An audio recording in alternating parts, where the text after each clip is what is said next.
Welcome to the Stormsurf video surf forecast for the week starting Sunday, April 8th. Looking at significant wave heights for the North Pacific Ocean, fortunately we see an improving pattern. Remnants of a gale, or seas from a gale, 20 feet, pushing into Washington, North Oregon, but that gale has produced swell, which is hitting the North and Central California coast today. Wave heights pushing maybe 15-foot Hawaiian at top spots, and certainly double overhead at most spots. Otherwise, in the central northwestern Gulf of Alaska, seas 20 feet from a gale previously that pushed over the dateline. Swell from this system is radiating towards Hawaii and also towards the U.S. west coast. And yet another gale with 28-foot seas is developing off Kamchatka, expected to build over the northern dateline region and then push into the Gulf.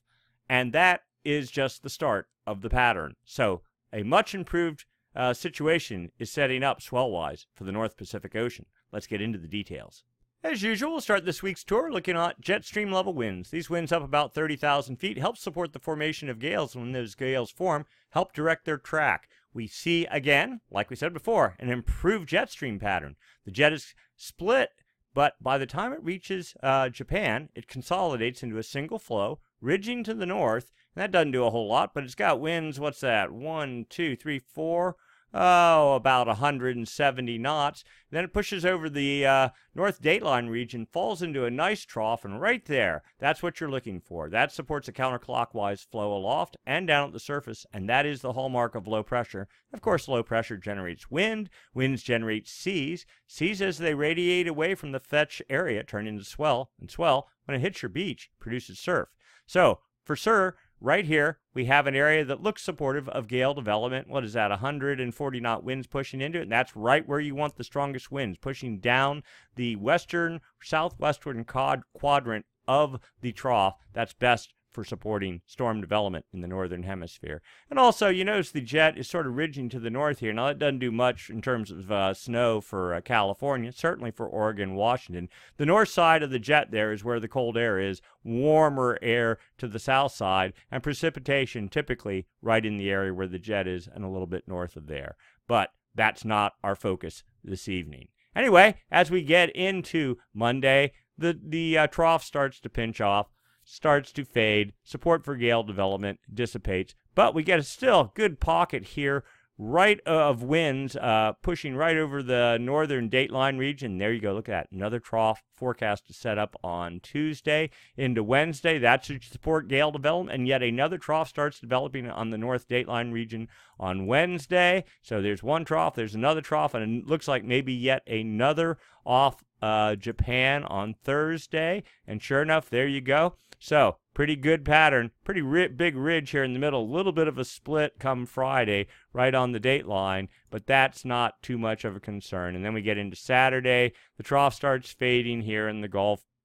We get a very kind of a strange split ridging pattern going on, and this trough over here starts fading off of Kamchatka. We'll just roll this out a little bit more, and then theoretically, yet another trough developing in the Gulf come Monday. But notice, wind speeds down considerably, the jet not quite as organized. So the thought is, at least by looking at the jet stream, the majority of the swell production will probably be in the next 7 days.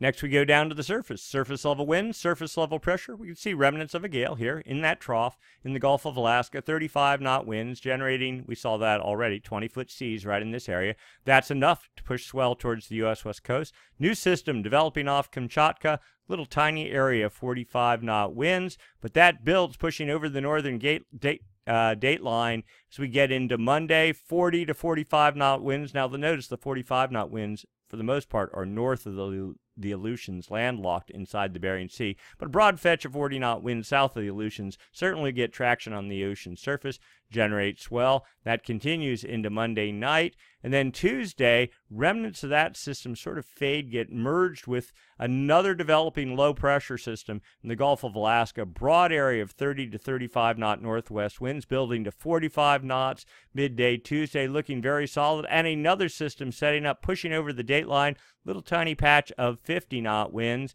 going to 55 knots late Tuesday night. This is hard to believe we're seeing this after what we've had 2 months of literally nothing going on in the North Pacific, just really no swell generation. Now all of a sudden everything wakes up. There's a reason for that, and we'll get into that in the long-term portion of the forecast. Anyway, as we get into Wednesday, 45 knot winds in the first gale. That's certainly good for generating 16, 17 second period swell. You get 55 knot winds. That's 20 second period swell. And we just watch these systems roll across the Pacific, fade as we get into Thursday. High pressure holding over California. Maybe now the jet stream here gets kind of weird. Strange things happen as we get into the weekend. Another little fetch off here off of Kamchatka, 35 knot winds, but that just heads up into the Bering Sea. Another system pushing off Japan on Sunday. Does it get any traction? Too early to tell. Would never believe a model a week out. But for right now, things are looking certainly favorable. Let's go take a look at the significant wave height charts. And we're actually going back in time just a little bit to Friday, a couple days ago. Small system developed off Kamchatka, 32-foot seas. The reason we're looking at this, fading 28 feet and then 26 feet over the dateline on Saturday. And then here we are right now, pushing north of Hawaii. Swell is in the water, heading towards Hawaii from this system.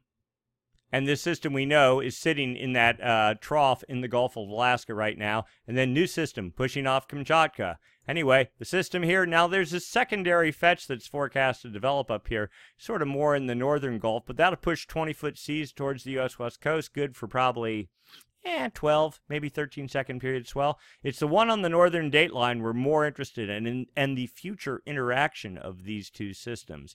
Anyway, good area, 20-foot seas come Monday night off the U.S. West Coast, not that far out. What's that, about 1,200 miles or so? Nice system on the dateline, 33-foot seas. It fades, but then it starts tapping, stealing energy from the system ahead of it, and it builds with 32-foot seas, building to, 34-foot seas, and then 37, 30, let's see, 30, 32, 34, 36, 37, 38-foot seas, and new system back on the dateline with 45-foot seas. That's certainly interesting. You could just see for yourself. There's energy. Swell here, leading edge. Looks like it moving into California maybe Thursday or so. Another one, and swell, sideband swell from this also pushing into Hawaii. Then stronger one behind that. That swell pushes into Hawaii maybe on Saturday, heading towards the U.S. West Coast. And then back to the west. Things fade out as the jet stream sort of loses some of its punch. But considering it's April, considering there's been literally no surf for 2 months, this is a step in the right direction. Then we take a quick look down south. Now, you see this, you think that looks interesting, but really, these 33-foot seas here are all aimed due south. And this little fetch here that's producing 30-foot seas, yeah, tiny little area, but the whole system's falling south and that will disappear. This one is really of more interest. Tiny area, 30-foot seas, but it's supposed to hang on for a little bit. It's actually been spinning all day Sunday. Still 28-foot seas. You see this system falling south, and that you have to have fetch and seas pushing to the north. When it's falling south, you'll get nothing from it. So, and then after that, things pretty much, you see, here's another one, falling south. And we could get into the jet stream discussion and all that, but we're not going to because there's so much going on in the north and other things to look at. A little bit of activity under Australia, though, kind of interesting. And then, let's see, 180 hours out, theoretically, we do get a little system, 32-foot seas. Don't believe it, a week out in the California swell window, lifting northeast. Northeast. We'll see what happens with that. But for right now, the focus is clearly on the northern hemisphere. Quick look at winds. What do we have? Looks like a light wind pattern for Hawaii. North winds along the U.S. West Coast. It was actually kind of clean in the San Francisco area this morning, but then the north winds, as notice, high pressure here, 1026 millibars, ridging into the north coast. That creates a clockwise flow around it. You get this kind of gradient thing that goes on the east sides of these highs, and that creates stronger north winds, and that's exactly what happened. White caps along in the San Francisco Bay Area by about 1:30 or so. Anyway, that continues into Monday, fading. New low builds, front, winds die come Monday. Northeast trades, not so good for Hawaii on Monday. Tuesday, the front kind of gets shunted north. See, notice high pressure here. Almost trying to get to California, not quite. Energy focused to the north here. Light winds, more or less on Tuesday, then building in the afternoon relative to California. Northeast or east-northeast trades continue for Hawaii pretty brisk. Next front sets up off the California coast on Wednesday and pushes in. Notice high pressure building into. That'll set up a northwest wind event for a little bit. Into Thursday, still. Friday, still looks like north winds, high pressure in control. That's normal and to be expected. Finally, Saturday, things start slacking off. Still have this east-northeast trade thing going on in Hawaii, pretty brisk. And then Saturday, Sunday, winds lighten up relative to California. Let's go take a look at precipitation. Here we go. And again, the focus really here is on California because we're getting towards the end of the rainy season. A little bit of rain forecast for the northern portion of the coast. Maybe a weak front pushing into San Francisco Tuesday night. That's it. Rain in the Sierra. Then we get into Wednesday. Stronger system, maybe a little bit more cooling. Snow in the Tahoe area down into Mammoth. We'll go take a look at totals here in a minute. And then a little bit of precip maybe into Thursday, fading out, and then high pressure, it looks like builds in pretty strong, and that's the end of that. Snowfall amount, Squaw Valley, we'll use that as representative for the Lake Tahoe region. You can sort of look down here, a little bit on Wednesday night, Thursday from that front that's coming through, maybe 8 or 9 inches, and that's it. And then snow levels on Wednesday, Thursday for Squaw. Right here, that's the 32-degree line, 8,000 feet falling down to below lake level into Wednesday night, into Thursday morning. So, yeah, a little bit of cool, not enough precipitation, and probably not cool enough soon enough. And Mammoth, even less. Let's see, take a look here. Yeah, 4 inches focused on Wednesday night into Thursday morning. Let's go take a look at snow levels. And here we are, Mammoth. We said Wednesday night, so that'd be somewhere right around here. 8,900 feet falling into, down to 5,000, 5,500 feet or less as we get into Thursday morning. But prior to that, notice these 11,000, 12,000 foot snow levels. And that's pretty representative across the state. So, you know, we're in spring, get the best you can, but I think the big dumps are over for the year. Let's take a look long term. What's going on with the MJO and La Nina, or maybe not anymore. As usual, we like to look at what's the status of the MJO, Madden-Julian Oscillation. That, when in the active state in the Western Pacific, tends to help support gale development. When in the active state, tends to not support gale development. It does that by either adding or taking away energy from the jet stream. Anyway, so we look at winds, actual winds. Here's the equator right here. East Pacific here, West Pacific here, New Guinea there. We see winds. This is from the TAO buoy array, series of buoys strung across the equator, used for monitoring mainly El Nino, but you can also use it to look at the status of the MJO. Pretty strong easterly trades in control.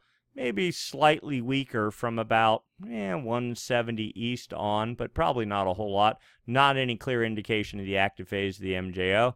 Anomalies, differences from normal for this time of year. So it's really not just the absolute wind speeds, but is it stronger or weaker than normal for this time of year? Pretty much normal. You see just neutral over the East Pacific. And in the West Pacific, a little bit stronger out of the east. That's slightly indicative of the inactive phase of the MJO.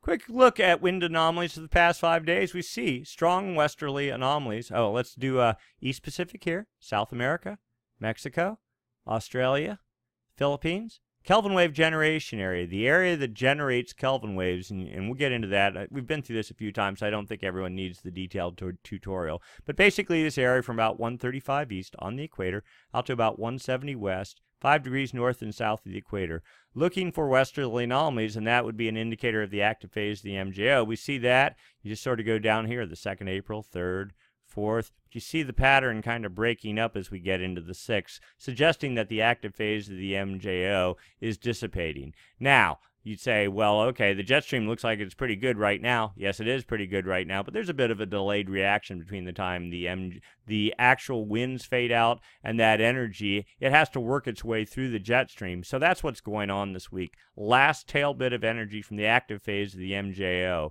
is influencing the jet stream. And you can see it in this chart very well. Okay, so this is zonal wind anomalies, the east-west component of the wind. That's all we care about. Is the wind blowing stronger from the east or stronger than the west than normal? Okay, whole planet on one chart. Date line runs right down the middle of the chart. Okay, Kelvin wave generation area between this tick mark and this tick mark.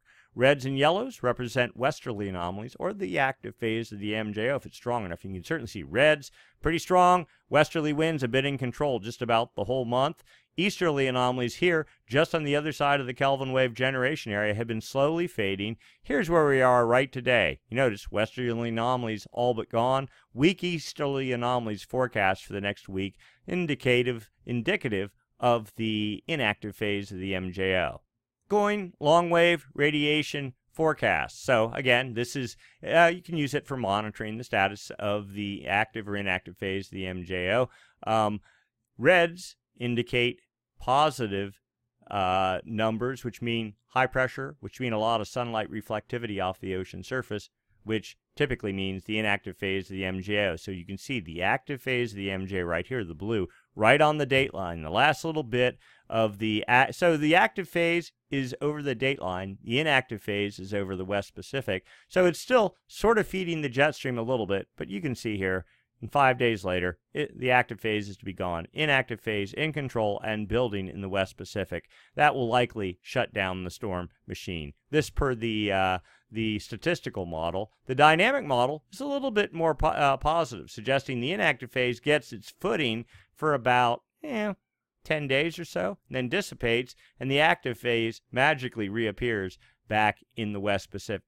Now, we don't really believe that, but it's not completely out of the question. Phase diagram charts, again, a way for monitoring the strength and the position of only the active phase of the MJO. So assume you're looking down on the North Pole, and we know the MJO moves from west to east, so that is from the Indian Ocean, over the maritime continent, counterclockwise around this chart, to the West Pacific, over the date line, south of California, somewhere over here, under the United States, on the equator only, across the Atlantic, over North Africa, back to the Indian Ocean. That's where the MJO goes. Heavy dot is where it is right now. So the center of it, supposedly, that's more like the leading edge, because we know there's still something going on in the dateline, even back here. But the leading edge is already moving under the United States and towards Africa. The forecast, you can see, and the further away from the center it is, the stronger it is. So this means a pretty strong active phase of the MJO has been migrating across the Pacific. It's actually, from our perspective, a lot of it we think is south of California at this point in time, working its way across Central America sort of thing. Anyway, forecast has it moving into the Indian Ocean and then heading towards the maritime continent and fading 15 days out, though the Cfs model shows it making much more progress, and 15 days from now, back in the West Pacific and starting to rebuild. That would be good. Now keep that in mind, because there's some interesting things going on with the macro level picture, and we'll get into that in a minute. 40-day upper level picture. Reds and orange suggest areas not favorable for precipitation. Green suggest areas favorable for precipitation. Remember we said we thought the active phase of the MJO was somewhere, there's Mexico, there's South America, somewhere south of California, somewhere in this region. Now what this actually depicts is about a week or so ahead of what's happening at the surface. We still think there's some support. And remember all the rain we got, when was that? Thursday, Friday, Saturday in California? That was because we believe the active phase of the MJO was sitting just south of us, right? Or a couple days ago. And slowly moving off to the east. Anyway, inactive phase of the MJO, supposed to set up in the west, make its way across the Pacific through and into Central America by about, what was that? The 3rd of April, 3rd of April, or May, 3rd of May. Anyway, the active phase then redevelops in the West Pacific, or makes its way around the planet, redevelops the 23rd of April, and does its thing running across the Pacific. So it'd be in this time, let's say May, there is probably a pretty decent probability for some support for gale development, either in the North Pacific or maybe in the South Pacific as well. MJO supports both, though more in the North Pacific than South Pacific. And then as we get into mid-May, another inactive phase sets up over the West Pacific heading east. And then, of course, our favorite model, the CFS model. Again, we're still talking MJO. What's it going? But there is some interesting stuff. Pay attention here. This is important. So this is past what's been happening. There's your date line running right up the middle of the chart. Kelvin Wave generation area between 120 east and 135 actually to 170. So draw a line right up there and right up here. Big Kelvin Wave in February. Or not Kelvin Wave, big active phase of the MJO in the Kelvin Wave generation area. Strong westerly anomalies. Then here was our most recent active phase, the MJO. Right now, kind of in a neutral point. But look here, as you go north, or go north on the chart, actually head into the future, you see yellows. That means westerly anomalies. Look back here. See a lot of easterly anomalies. There's this dividing line right here. Yes, there was easterly anomalies, westerly anomalies, a bunch of easterly anomalies with westerly anomalies right on the date line. But notice, as we get maybe a week out, you just see this continuous westerly anomaly pattern and then building stronger as we get into June and July. All right, so let's overlay the MJO. There's our active phase of the MJO. This is why we say we still think the active phase of the MJO is sort of hanging on, but just barely gone. We'll get another couple days out of it at best. And then here comes the dotted contour is the inactive phase of the MJO. Now, you would normally expect in the inactive phase to see easterly anomalies, but no. Westerly anomalies. In fact, a pretty good burst of westerly anomalies come April 16th or so, and in the Kelvin Wave generation area, then that inactive phase fades out, and we get this kind of a mixed, look at this, 1, 2, 3, just like this almost constant active phase of the MJO with westerly anomalies, building into a real active phase as we get in July. Now, we don't typically believe a model a week out, much less 3 months out, but there's something that we need to show you. Low pass filter. Very interesting here. So these solid contours in 60 east, 120 east, this is all like the Indian Ocean. When we talk about La Nina, so what happens is there's a bias in the atmosphere. We'll call it a low pressure bias, and it sits over the Indian Ocean during La Nina, and this dotted contour is high pressure, and high pressure sits over the Kelvin Wave generation area. And what that does is it steals energy from the jet stream. It makes it so the active phase of the MJO isn't particularly strong. But notice the position back in December of these two, and then look what's happening, and it's particularly this line right here. So you see the dotted contour from the high pressure bias is already east of the Kelvin Wave generation area and scheduled to move further east, and we're talking about in the next 2 weeks. Also notice that the low pressure bias is scheduled to make it to the date line on mid-April or so, and then completely fill the Kelvin Wave generation area by mid-May. This is really good news. What this means is that La Nina is over, and the fundamentals to support storm development should be much stronger in the Pacific Ocean. They were focused on the Indian Ocean. Now they're going to become focused on the Pacific Ocean as we get into summer. Now, that doesn't mean instantly there's going to be surf and everything is going to be great. It's going to take 3+ months once this transition right here happens before, the atmosphere is a big boat. It takes a while to turn. So once you start making the turn right here, 3 months later, so we're talking May to June, July, August, late August, early September, we would expect to see maybe the southern hemisphere starting to wake up and start push a little bit. And then as we get into fall, we'd expect to see the northern hemisphere start doing what it normally does and get back into a normal kind of pattern, unlike what we had this winter. And we're not just making that up. There's data, or some of the data we're going to show you here provides rationale as to why we're saying what we're saying. First off, subsurface ocean temperature profile.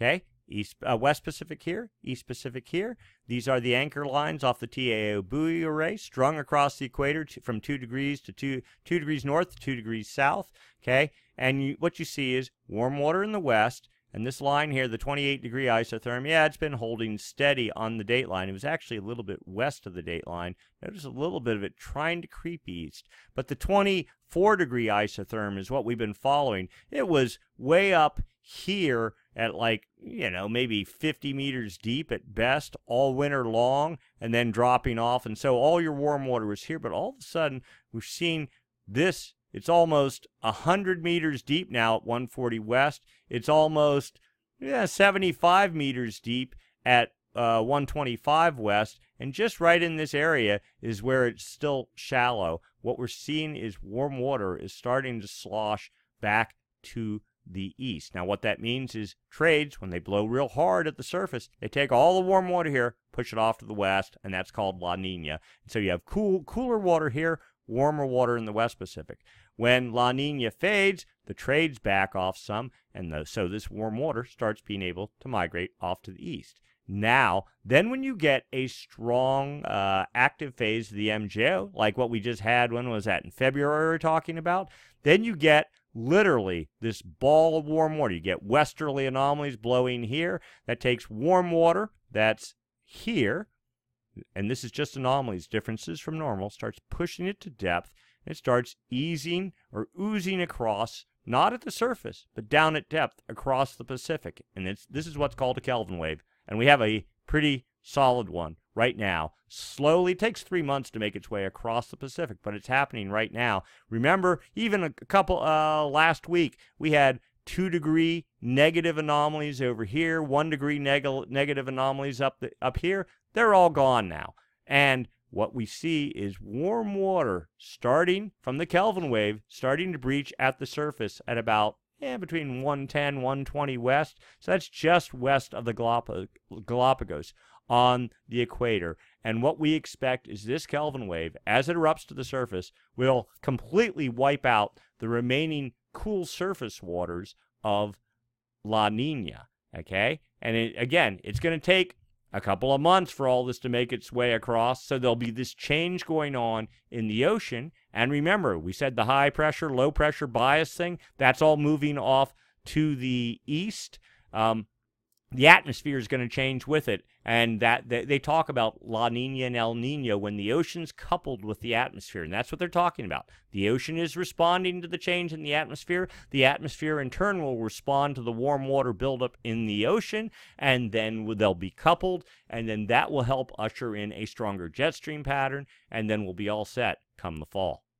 Another version, different models. I mean, you have a limited set of data, so you have to use models to fill in the blanks. But clearly, a strong Kelvin wave is pushing east. Its leading edge is about 115 west. You can see it just getting ready to breach right around here, about 110 west. Still a little bit of cool water off of Ecuador. That's going to be short-lived once this guy starts pushing in there. In the next 2 weeks, 3 weeks, significant change is expected in the equatorial East Pacific water temperatures. Sea level anomaly charts. So this is looking at the ocean surface, strip out all the waves, strip out all the tides, strip out the wind chop, use the JSON-2 satellite. It's very sensitive, within 1 or 2 centimeters. It can measure, and you can see here, positive 5 to 10 centimeter anomalies, positive anomalies. That suggests warm water at depth. Warm water, of course, expands a little bit. It causes bump on the ocean surface. And what was negative, so here's Central America, Ecuador, Galapagos. What was negative anomalies, still minus 5 centimeters right here. But remember, if that Kelvin wave starts erupting, and you can see warm anomalies or positive anomalies building off to the east, that's indicative of the Kelvin wave heading in this direction. And our favorite chart, another way to basically see the same thing, West Pacific here, East Pacific here, time back May 2017, August 2017. There's the cool water in the East Pacific, La Nina, right? First little Kelvin wave started December 2017 from an active phase of the MJO. Yeah, it didn't do a whole lot for the jet stream or in terms of surf or anything like that, but it did create a small Kelvin wave, and you see it migrating across, and that sort of cut the legs out of La Nina. And then a far stronger westerly wind burst in the February timeframe, a far stronger oceanic response, warm water working its way off to the east, and here you go, you see it right now to about 110 west. and the Galapagos is somewhere right in this area. So you can see Kelvin wave on the way to the rescue. So we've talked about what's going on in the atmosphere with the MJO. We've talked about what's going on subsurface. Let's take a look at the ocean surface. And this is sea surface temperature anomalies. Again, differences from normal for this time of year. So there's this area. Here's Peru, Chile down here, Central America, Ecuador right there. It was this right off of Peru. In the past couple of 2 or 3 weeks, we've seen this very strong buildup, deep, cool anomalies building off of Peru.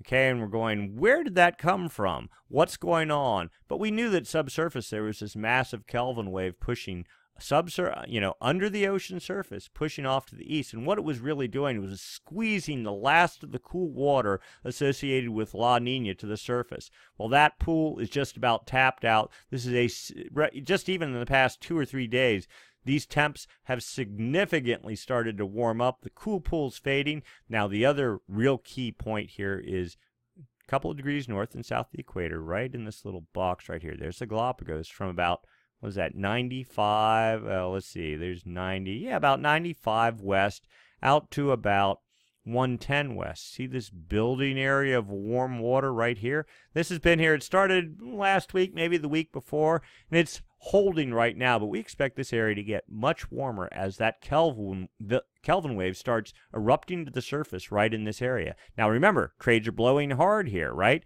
Okay, see, there's cool water back off to the west here. That's the last of the La Nina cool pool. Trades are blowing the cool water off to the west, and what's going to happen is this warm pool will build, and then it too, and we expect it to actually maybe impact Peru, but maybe not. It looks like the eruption point's mainly just somewhere west of the Galapagos. Anyway, it'll build here. The trades will pick it, and the warm water will start advecting on the surface off to the west, wiping out the last of La Nina. So interesting point here.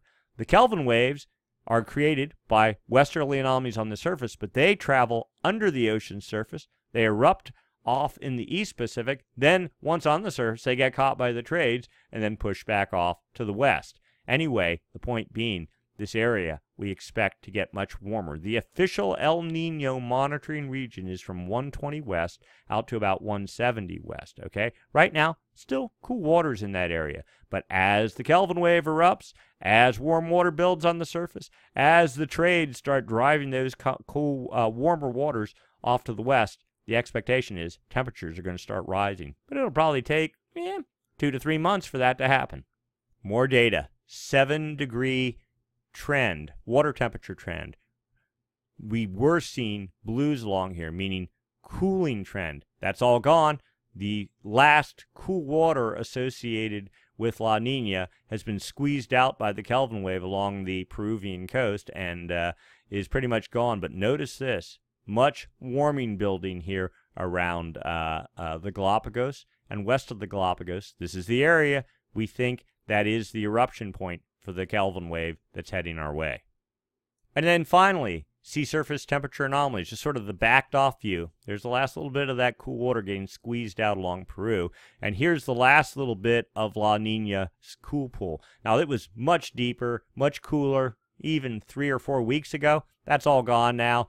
And we expect to see warming building in this area and then heading off to the west over time. So here's the composite of the Nino 1.2 region, which is the area between the Galapagos along the Peruvian coast, etc. And you can see it was very cool when that bit of first bit of cool water started squeezing to the surface. When it was at early March into later March. We got a little bit of warming. We're still squeezing cool water out subsurface. Temperatures down to minus 1.5 degrees below normal in that region. And then the official Nino or El Nino monitoring region, Nino 3.4, which is again 120 west, so that's pretty far west of the Galapagos, out to about the date line. So when you're in La Nina, temperatures in this region are negative, and you can see minus half a degree, minus 1 degree. They've been bouncing around in there since December, or even way before then. Okay, but notice just recently temperatures are climbing up. We've been saying that temperatures are warming in the Nino 3.4 region. Not a lot yet, but a little bit. And right now, today, minus half a degree, 0.494. So in the right direction. We really want to see it get up to 0, though. Quick look at what's going on in the atmosphere. Southern Oscillation Index, difference in pressure between Tahiti and Darwin, and the daily numbers. So we kind of look back here. They've all been positive for quite a while now, suggesting the inactive phase of the MJO. 30-day average, though, sort of cleans up the numbers, gets the noise out of it. Still it was down. So in early March, it was down to 1.90. Okay, in February is when we had the big Kelvin wave. The numbers were well negative. They've been steadily rising up to 11.53, suggesting the inactive phase of the MJO is building. But we know that to be true. And then the 90-day average, you strip out all, it just strips a lot of the noise out. This is much better for monitoring El Nino, La Nina. We were at dead neutral in March. A month later, we're up to a value of 5.68, but that's not really La Nina. That's just neutral. If it was up at around 10 or 15, we'd say strong La Nina, but it's not. And then finally, the forecast for the Nino 3.4 region, the official El Nino monitoring region. So here was our La Nina, negative anomalies, somewhere between 0.5 and 1 degree below normal. They're west of the Galapagos. And then in April, temperatures started rising. According to this, they weren't quite as warm as this. The 1st of April, maybe 0.25 of a degree below normal. But the trend here is upward, with neutral anomalies as that Kelvin wave erupts to the surface as we get into, probably about June, and staying neutral through the summer, and then theoretically actually going positive to maybe half a degree. So we were about negative half a degree this past winter. As we get into the fall, we're going to be positive half a degree. So if negative half a degree gets you nothing, the thought is positive half a degree will get us certainly a lot better than nothing. Probably back to a normal pattern, if not slightly enhanced in terms of storm and swell production. It might also help a little bit in terms of precipitation relative to California for next winter. Get us more back in a normal pattern. I think California's snowfall right now and water content in the snow is like 52% of normal, so we're down quite a bit. Not that the reservoirs matter; they've all been pretty full from last year's, the rain before. So and they're pretty primed to capture whatever snowmelt we get. So water's not so much of an issue, but it's if we had a multi-year drought thing going on, then that would be of concern. The thought is now that's not going to happen, especially if we move into a ENSO neutral or maybe even slightly warm pattern as we get into next fall. So to wrap things up, jet stream primed. Last little energy from what was a decent active phase of the MJO is sort of goosing the jet stream. We're going to get a series of swells and storms this week in the Pacific. That's good news. Surf on the way. Make the most of it. Long term, things are looking very positive. Massive Kelvin wave is traversing the Pacific, poised to erupt in the East Pacific. That should wipe out the last of La Nina, and from there on, it looks like smooth sailing, moving into an ENSO neutral pattern, if not slightly warm. That would set us up for a good surf and improved jet stream pattern as we get into the, let's say, mid to late summer, probably early fall. And by the time we hit September, October, we should be normal, if not better than normal, and back into the money in terms of storm and swell production. So we're not going to go quite pat ourselves on the back yet and say it's all over, but certainly all the signs are indicating we've weathered the worst of it. So that's our good news for this week. We'll do it again next week. Same time, same channel. Thanks for watching.